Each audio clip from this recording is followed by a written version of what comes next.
Jaundice या पीलिया। जब शरीर या आंखें पीली होने लगती हैं तो इसको हम जॉन्डिस कहते हैं। इसको टेस्ट करने के लिए लिवर फंक्शन टेस्ट या सीरम बिलिरुबिन की जांच करते हैं। जब यह जांच 2 के ऊपर होती है तो हम इसको पीलिया कहते हैं। पीलिया होने के कई सारे कारण हो सकते हैं। कई बार मरीज के खून में खराबी होती है, खून टूटता है, तब पीलिया डेवलप होता है। कई बार यह लिवर की बीमारी की वजह से होता है। कई बार ये पित्त की नलियों में रुकावट की वजह से होता है। तो अगर किसी को पीलिया निकलता है तो सेकंड जो क्वेश्चन डॉक्टर के मन में होता है कि इसका कारण क्या है। हमेशा पीलिया लिवर की वजह से नहीं होता है। जो मिसकंसेप्शन होता है कई लोगों में कि पीलिया मतलब लिवर में कमजोरी, लिवर में खराबी, ऐसा नहीं। कई बार लिवर ठीक होता है, ये खून की बीमारी या फिर पित्त की नलियों में रुकावट, इसकी वजह से भी पीलिया या जॉन्डिस बनता है। पीलिया के लक्षण डिपेंड करते हैं कि पीलिया का कारण क्या है।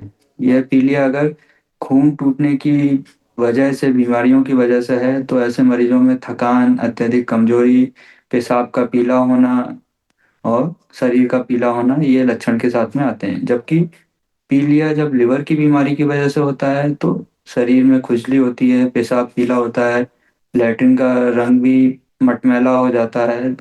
और ऐसे मरीजों में कई बार बेहोशी या ब्लीडिंग के लक्षण भी आते हैं।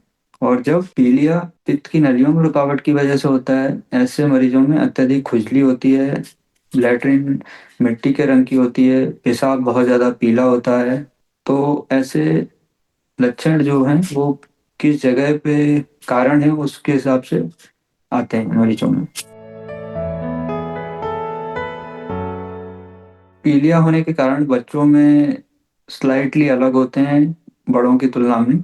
बच्चों में जो कारण है, सबसे प्रमुख कारण लिवर की इन्फेक्शन की वजह से, वायरल हेपेटाइटिस, लिवर में जब इन्फेक्शन होता है उसकी वजह से पीलिया बनता है। और जो सबसे प्रमुख कारण है वायरल हेपेटाइटिस के इंडिया में, हेपेटाइटिस ए और हेपेटाइटिस ई। ये दोनों ही हेपेटाइटिस वायरस गंदे भोजन की वजह से, गंदे पानी की वजह से फैलते हैं और अधिकांश से अपने आप ठीक हो जाते हैं।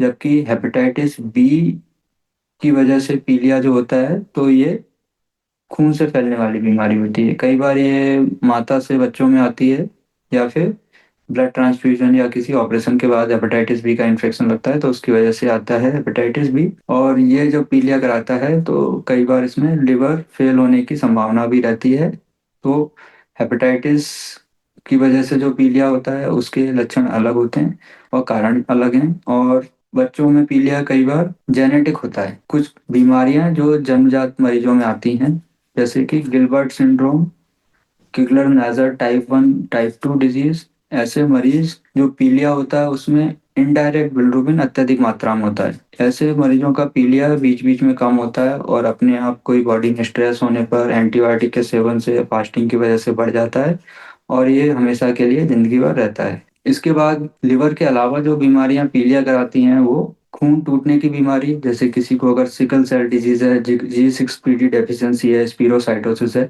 तो ऐसे मरीजों का जब खून टूटता है तो उसकी वजह से पीलिया बनता है। जब बच्चे खून की बीमारी की वजह से पीलिया के साथ में आते हैं तो कई बार उनमें तिल्ली बड़ी हुई मिलती है, हीमोग्लोबिन कम मिलता है, पित्त की थैली में पथरी भी मिलती हैं, तो उनका इलाज अलग होता है। और कई बार पित्त की नलियों में रुकावट की वजह से पीलिया डेवलप होता है। वो रुकावट कई बार वर्म की वजह से आ जाती है, एस्केरिस से, कई बार स्टोन की वजह से रहती है।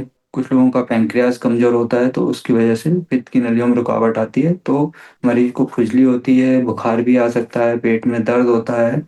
लैट्रिन क्ले कलर की होती है, मिट्टी के रंग की लैट्रिन होती है ऐसे मरीजों में, और उसका उपचार भी अलग होता है। तो पीलिया एक बीमारी नहीं होके एक लक्षण है और पीलिया का कारण जानना बहुत जरूरी होता है। और कुछ कारण ऐसे होते हैं जो जिसमें इलाज की जरूरत नहीं पड़ती, वो स्वतः ठीक हो जाते हैं, और कुछ कारणों में स्पेसिफिक इलाज होता है।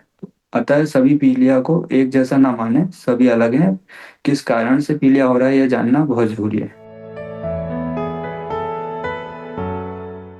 पीलिया का पेशेंट या तो खुद ही डॉक्टर के पास आता है कि डॉक्टर साहब पेशाब पीला आ रहा है, आंखें पीली हो गई, देखिए मेरी, या शरीर पीला हो गया है, या भूख नहीं लग रही है, पेट में दर्द हो रहा है, या फिर डॉक्टर के पास आता है किसी और कंप्लेन से कि बुखार आ रहा है, नींद आ रही है, सुस्ती आ रही है और डॉक्टर देखता है कि हाँ, आपका शरीर पीला लग रहा है। तो ये तो प्रारंभिक है कि मरीज खुद आया पीलेपन की शिकायत लेके या आपने देखा। फिर आप उसको टेस्ट एडवाइस करते हैं। तो एक सिंगल टेस्ट से कुछ पता नहीं चलता है। सिंगल टेस्ट से हाँ, ये पता चलेगा कि हाँ, इसमें बिलिरुबिन का लेवल बढ़ा हुआ है, बिलिरुबिन बढ़ा हुआ है मतलब पीलिया है। पर किस कारण से है, वो भी साथ ही साथ जानना ज़रूरी होता है। तो जब भी पेशेंट किसी लिवर स्पेशलिस्ट के पास या पीलिया के स्पेशलिस्ट के पास आता है, तो उसके लक्षणों के हिसाब से और पुरानी कोई अगर प्रीवियस हिस्ट्री है घर में, उसके हिसाब से एक बैटरी ऑफ टेस्ट, कई सारे टेस्ट एक साथ कई बार एडवाइस करते हैं। कि मान लो एक पेशेंट हमारे पास शॉर्ट हिस्ट्री के साथ आया है कि पहले एक दिन पहले बुखार आया था, उल्टियाँ हुई, अब वो ठीक हो गया, अब शरीर पीला पड़ रहा है। तो और कुछ दिन पहले उसने बाहर का खाना खाया था, तो पॉसिबिलिटी रहती है कि इसको वायरल हेपेटाइटिस होगा, लिवर में सूजन आई होगी कुछ वायरस के इन्फेक्शन से जो गंदा खाने से आ जाता है। तो हम उसमें एलएफटी एडवाइस करते हैं, एक सोनोग्राफी एडवाइस करते हैं पेशेंट को, और हेपेटाइटिस ए और ई की जांच एडवाइस करते हैं।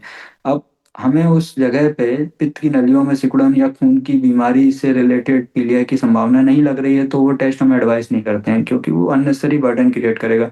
तो क्या टेस्ट एडवाइस करने हैं, पेशेंट के examination, previous history, previous record, पहले कभी पीलिया तो नहीं बना, इन सब चीज़ों पे डिसाइड होता है। बट जो एक बेसिक मिनिमम टेस्ट जो हम रिक्वायर्ड होता है पीलिया के लिए, वो लिवर फंक्शन टेस्ट है, एलएफटी, जिससे कि बाकी क्या टेस्ट कराने वो हमें गाइड करती है।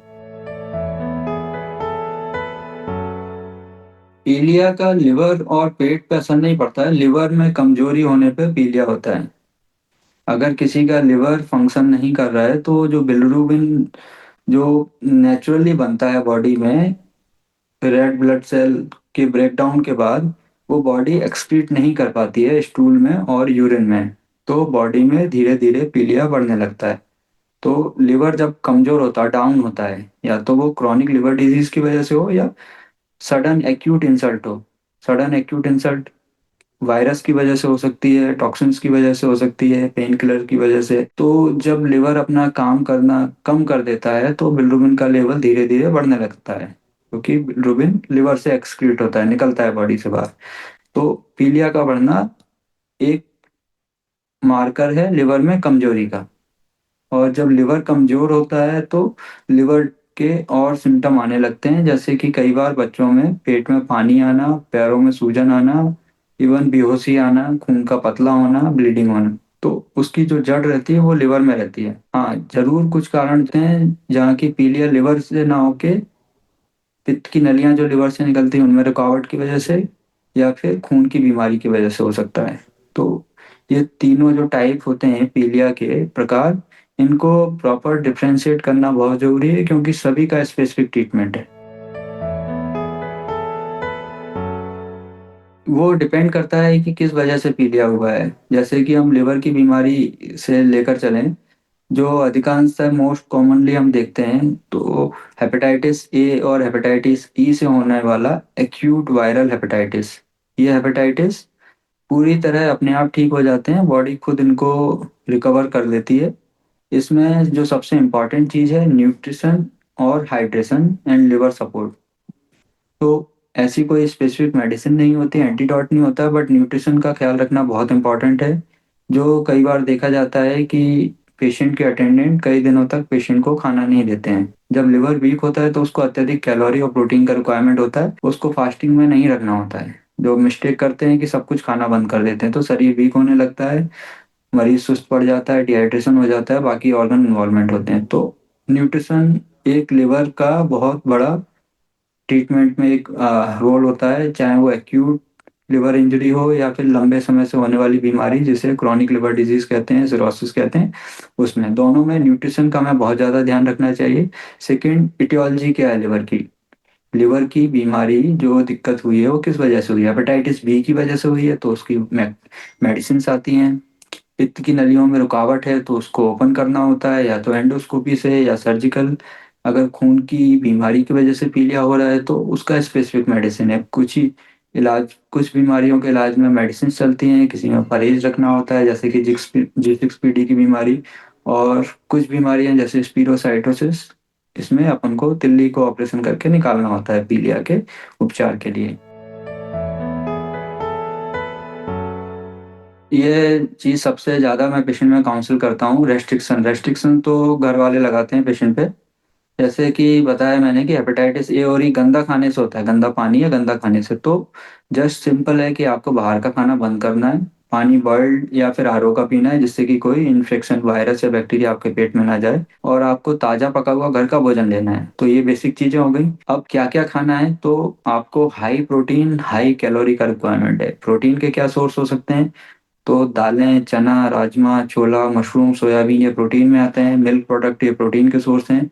कैलोरी, घी, तेल ये प्रोटीन के सोर्स हैं। कार्बोहाइड्रेट, आलू, गेहूँ ये प्रोटीन के सोर्स हैं। तो आपको हाई प्रोटीन, हाई कैलोरी, आप सामान्य भाषा में बात करें कि आप घर में पहले, बीमारी के पहले जितना खाना खाते थे घर का, आपको उसका डबल खाना खाना है पीलिया में। हल्दी का कोई परहेज होता है क्या? कई बार देखते हैं पेशेंट को हल्दी नहीं देते हैं पीलिया में। भाई हल्दी दे सकते हैं, आपको जितना टेस्टी भोजन देना है वो सब दे सकते हैं, ऑयली देना है वो दे सकते हैं, नॉनवेज देना है वो सब दे सकते हैं पेशेंट को। लोग क्या करते हैं, गन्ने का रस पिलाते हैं पेशेंट को। हल्दी बंद कर दें, गन्ने का रस। और अभी उसको हेपेटाइटिस ए हुआ है, फिर वो गन्ने के रस से टाइफाइड भी ले लेता है, फिर वो उसका हेपेटाइटिस ठीक होता है, फिर टाइफाइड लग जाता है उसको। तो एक बीमारी के बाद दूसरी बीमारी हो जाती है। तो ये सब नहीं करना है, घर का साफ सुथरा स्वादिष्ट भोजन देना है। जितना खाता है उसका डबल देना है। जितना ज़्यादा खाना खाएगा पीलिया उतना जल्दी उतरेगा। क्या अवॉइड करना है? बस जड़ी बूटी, अल्टरनेटिव मेडिसिन, कॉम्प्लीमेंट्री मेडिसिन, पीलिया उतारने की दवाई, ये सब चीज़ें अवॉइड करनी है। वायरल हेपेटाइटिस में कई बार झाड़ फूक कराते हैं पेशेंट की कि हाँ पीलिया इतना था, 2 दिन बाद इतना हो गया, इतना हो गया। एक्चुअली वो स्पॉन्टेनियसली अपने आप ही कम होता है। आप कुछ कराएं नहीं कराएं, पीलिया को कम होना ही है। न्यूट्रिशन पीलिया के पेशेंट में ट्रीटमेंट में बहुत इंपॉर्टेंट चीज़ है। 50% एक्चुअली ट्रीटमेंट न्यूट्रिशन ही है। वो डिपेंड करता है कि जो पीलिया है एक्चुअली जॉन्डिस, जब इसको टेस्ट करते हैं तो एक टेस्ट होता है टोटल बिलिरुबिन। इसके दो पार्ट रहते हैं, डायरेक्ट और इनडायरेक्ट बिलिरुबिन। इनडायरेक्ट जो बिलिरुबिन होता है वाटर में सॉल डिजोल्व नहीं होता है, इनसॉल्युबल बिलिरुबिन भी कहते हैं। कई बार जो बच्चे पैदा होते हैं जिनको न्यूनेटल जॉन्डिस होता है, पैदा होते ही उनको पीलिया हो गया है, न्यूबॉर्न का जॉन्डिस इसको कहते हैं। और जब ये जॉन्डिस लेवल अत्यधिक एक लेवल के ऊपर चला जाता है, इनडायरेक्ट बिलिरुबिन लेवल, तो कई बार ये पेशेंट के बेसल गैंग्लिया, एक ब्रेन का हिस्सा होता है, वहाँ डिपॉजिट हो जाता है। तो जब बच्चे आगे डेवलप करते हैं तो उनमें मूवमेंट डिसऑर्डर और मेमोरी के इशू और कई सारी और बीमारियां पनपती हैं। इवन परमानेंट ब्रेन डैमेज होने के चांसेस होते हैं। ये केवल न्यू बॉर्न में मिलता है स्पेसिफिकली। तो इसलिए उनमें हल्का फुल्का पीलिया होना काफ़ी कॉमन होता है, मोस्टली जो प्री मेच्योर बेबी होते हैं। बट वो अपने आप ही ठीक हो जाता है, कई बार फोटोथेरेपी से ठीक होता है। बट वो लेवल एक अत्यधिक मात्रा से ज़्यादा चला जाए तो ब्रेन को डैमेज कर सकता है। बाकी अडल्ट्स में, जो बड़े लोग बच्चों में, जो बच्चा 1-2 महीने का ज़्यादा का एज हो गया है, उसमें बाद में अगर पीलिया डेवलप हो रहा है, वो डायरेक्ट वाला बिल्रुबिन है। या फिर जो बड़ों में, बच्चों में होता है, वो ब्रेन को डैमेज नहीं करता है ना, उसके ऐसे कोई लॉन्ग टर्म इफेक्ट होते हैं। पीलिया ठीक हो जाता है तो इंसान भी ठीक हो जाता है। पर बच्चों में जो स्पेसिफिकली न्यू बॉर्न होते हैं, उनमें जो इनडायरेक्ट बिल्रुबिन जो बढ़ता है, वो ब्रेन को डैमेज कर सकता है। इसको कर्निक एक बीमारी होती है, वो कहते हैं। वायरल हेपेटाइटिस, हेपेटाइटिस ए, ई, ये दो इन्फेक्शन गंदा खाने, गंदा पानी से होता है। तो हमेशा बाहर जब भी खाएं तो ताज़ा पका हुआ खाएं, पानी बॉइल्ड या फिर आरओ का लें बाहर।